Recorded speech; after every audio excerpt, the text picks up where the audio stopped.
सुमना श्रेष्ठ, समय 5 मिनट, त्यसपछि माननीय भगवती चौधरी। सम्मानीय सभामुख महोदय, म शिक्षाका 4 विषयमा प्रधानमन्त्री, गृहमन्त्री र शिक्षा मन्त्रीज्यूबाट जवाफ चाहन्छु। पहिलो, हिजो एउटा निजी शिक्षाका संस्थानहरूको सङ्गठनको कार्यक्रममा एक पात्रले भन्नुभयो, निजी विद्यालय गुठीमा जान्छ भन्ने कुरा कसले गर्यो मलाई थाहा छैन, लगानी बढाउनुस् मुनाफा कमाउनुस् भनेर। शिक्षा विधेयकको सैद्धान्तिक छलफलमा त्यही रोस्टमबाट धेरै जसो सबै पार्टीका सांसदहरूले 2 तहको शिक्षा भयो, निजी र सामुदायिक, निजीलाई बन्द गर्नु पर्यो भनेर भने। यो सदन गुन्जयमान भयो। मलाई पनि म मन्त्री हुँदाखेरि पटक पटक विभिन्न भातृ सङ्गठनहरूले भने, सोधे, सुझाव दिए, निजी बन्द गरेर देखाउनुहोस्। म सोध्न चाहन्छु, हिजो जुन पात्रले अभिव्यक्ति दिएका थिए ती पात्र यी 3 मध्ये को हुनुहुन्छ? पहिलो, नेपाल सरकारका प्रधानमन्त्री हुन् कि? हो भने आफ्नै शिक्षा मन्त्रीको अनिवार्य तथा निशुल्क शिक्षा ऐन कार्यान्वयनको काममा किन भाँजो हाल्दै हुनुहुन्छ?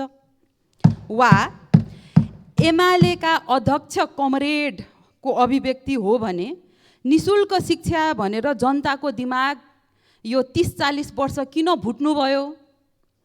अब निजी शिक्षामा लगानी बढाउने भनेर सबै पार्टी पङ्क्ति र आफ्ना सांसदहरूलाई प्रशिक्षण दिनु होला भनेर सुझाव पनि दिन चाहे।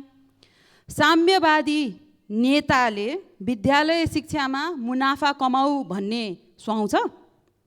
वा त्यो अभिव्यक्ति एक नेपाली पात्र ओलीजीको मात्रै हो? जवाफ दिनुहोला। दोस्रो, अर्को प्रसङ्गमा भक्तपुर स्थित काठमाडौँ स्कुल अफ ल केएसएल र धुलीखेल स्थित काठमाडौँ विश्वविद्यालयको केयुएसओएल र धुलीखेल अस्पतालमा विद्यार्थीहरूले कहिले पार्टीका भातृ सङ्गठनहरूबाट त कहिले प्राध्यापकबाट असुरक्षित महसुस गरेका छन्। कतै प्रशासकले त्यहाँका विद्यार्थीहरूलाई धम्कीको भाषा प्रयोग गरेको खबर आयो, म तिम्रो करियर सकाइदिन्छु भनेर। यस्तो व्यवहारले विद्यार्थीहरूको मानसिक स्वास्थ्य, आत्मसम्मान र आत्मविश्वासमा गहिरो असर पर्छ। यसको जिम्मेवारी कसले लिने? जवाफदेही को बन्ने? किन हामीले विद्यार्थीहरूको लागि सुरक्षित महसुस गर्ने वातावरण बनाउन नसकेको? नेपाल सरकार कोसँग, नेपालका सांसदहरू कोसँग र किन डराइरहेका छन्? किन विद्यार्थीहरूलाई राज्यले सिरियसली लिएकै छैनन्? उहाँहरूको दुःख पीडा डिसमिस गरिदिएका छन् आनन्दले। तेस्रो प्रश्न, सांसद र दलका शीर्ष नेताहरूलाई सोबियुको चुनावमा कमान्डरका रूपमा खटाउनु हुने सबै पार्टीका र नेताहरूले किन विद्यार्थीको समस्या सुन्नुहुन्न? सुदूरपश्चिममा विद्यार्थीहरू आन्दोलनरत छन्, थाहा छ कि छैन? आफूले काम गर्ने वातावरण सुनिश्चित गर्न आन्दोलनरत छन्। यहाँ त कमान्डर खटाउनुहुन्न विद्यार्थीको गुनासो सुन्न, के भयो भनेर बुझ्न। र अन्तिम प्रश्न, त्रिभुवन विश्वविद्यालयको पदाधिकारीको अफिस तोडफोड गर्ने नेभी सङ्घका कार्यकर्तालाई किन कारबाही गर्नुहुन्न? गर्नुहुन्छ भने कहिलेसम्म कारबाही गर्नुहुन्छ? यो त कस्तो भयो?